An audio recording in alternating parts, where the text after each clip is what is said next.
Wala nang maraming paligoy-ligoy pa, diretso sa punto na. Maiksi lang ang komentaryo, pero diretso sa punto. Maraming kuro-kuro, may tiwali, may totoo. Dito, sa puntong diretso tayo. Punto, diretso. Huwag ka mag-alala, Torre, kasi matagal ko na talaga gusto makabugbog ng unggoy. Kung gusto mo lang talaga ng suntukan, bakit kailangan mo pa mga charity? Why do you need kailangan mo pang gamitin yung nangyayari ngayon na baha dyan sa Metro Manila? If you're really serious about this, kung gusto mo yung charity na yan, and you've laid some conditions, then let me lay my own conditions for the event. Kung serious ka talaga, ha? These are my conditions.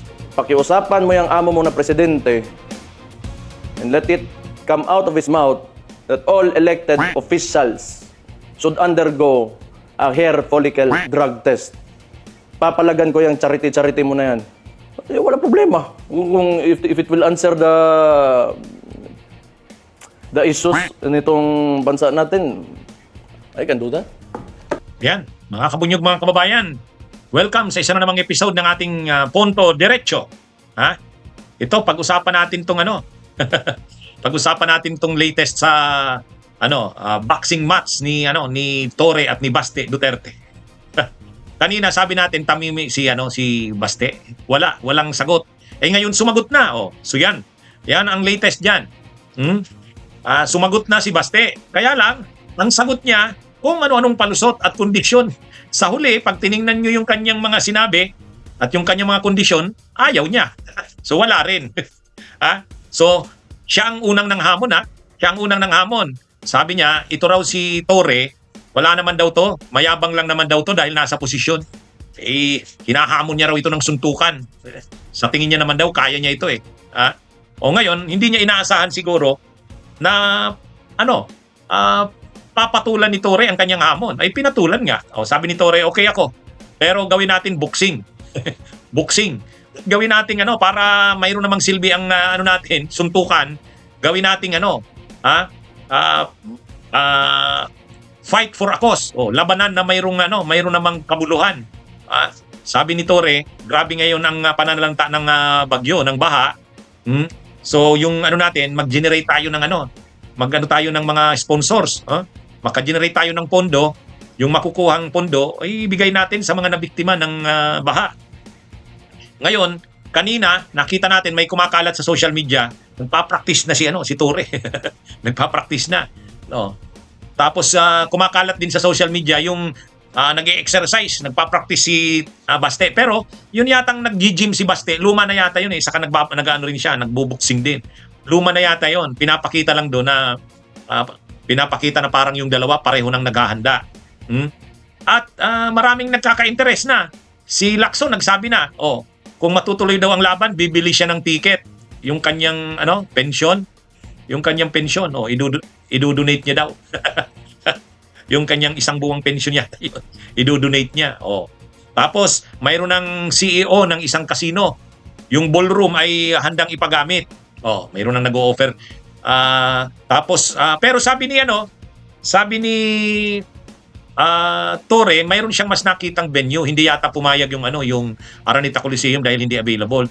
Parang yung Rizal Memorial stadium ba yun? Kaya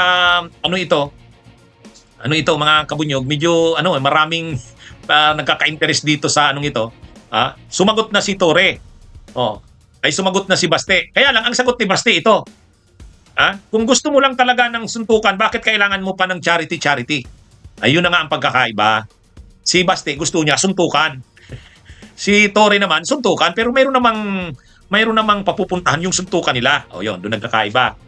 Pero wala naman, okay naman yung condition ni Torre na bigyan lang ng cause yung kanilang suntukan, hindi yung parang suntukan na kanto. Yun, pero medyo reasonable pa yung kondisyon na sinabi ni Torre.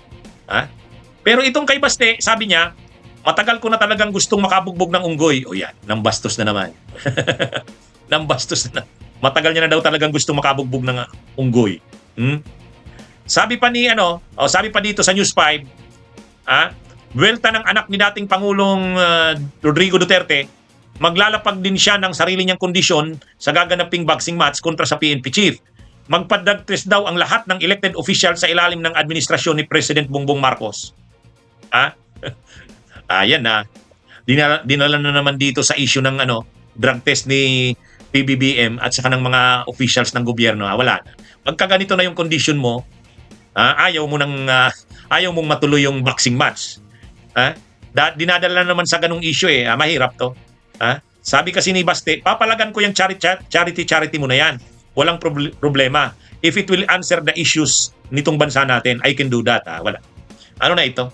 Itong ganitong mga statement ni Baste, wala. Nang hamon siya ng suntukan, pinalagan ni Torre, tapos ngayon nagbigay si Baste ng mga kondisyon na imposible. Sa kanilang laban lang yan, tapos ngayon idadamay mo yung iba. Ang gusto na actually, ang target na naman dyan ni Baste, yung issue na naman kay PBBM, yung bangag daw ito. Kailangan daw mag-drug test.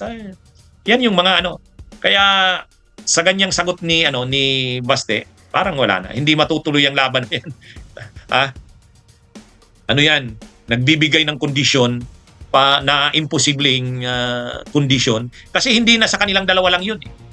hindi na sa kanilang dalawa lang yun. Dinadala na ni Baste sa iba pang issue. Kaya yung kay Torre na kondisyon, okay pa yon. Ibig sabihin, gawin nilang makabuluhan yung yung laban nila, magbenta ng tickets o magkumuha ng sponsors para maitulong sa mga sinalanta ng bagyo o ng mga pagbaha. Pero yung sabihin mong lahat ng officials ng gobyerno ay magsailalim sa drug test, wala na yun. Ang layo na ng kondisyon na yun. Walang kalalabasan yan kapag ganyan. Ayaw talaga yan sa laban. Manghahamon-hamon tapos magbibigay ng napaka-imposibleng kondisyon. Wala yan. O yan mga kabunyog ang ating punto, diretso. Bunyog, bunyog, halikan na kasama ka. Bunyog, kapag buklod ay may pag-asa. Luzon, Visayas, Mindanao, isa ang pananaw. Sa bagong Pilipinas ang bunyog isisigaw. Bunyog.